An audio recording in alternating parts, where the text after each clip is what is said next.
आपने बिल्कुल सही कहा। और ये एक सफ़र है 3 दिहाइयों का तो कम अज़ कम।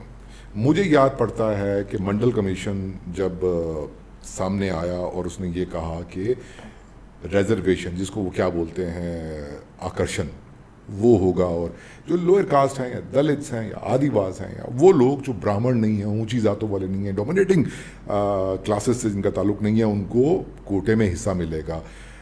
और उसके बाद फिर कास्ट सेंसस की भी बात हुई। तो पूरे इंडिया में एक वेव चली फार राइट की कि आइडेंटिटी पॉलिटिक्स ऐसे की गई जिसमें ये कहा गया कि नहीं, हिंदू तो तकसीम नहीं हो सकता।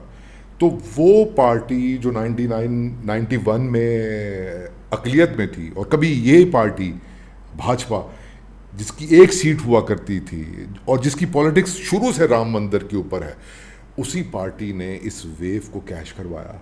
वो रथ यात्रा हो, मंदिर यहीं बनेगा से लेकर के, और मुस्लिम हेटर्ड, जो एक मुसलमानों के ख़िलाफ़ नफ़रत फैलाई गई, जिसका नतीजा वो मोदी और गुजरात रॉयट्स, वो हमें याद है।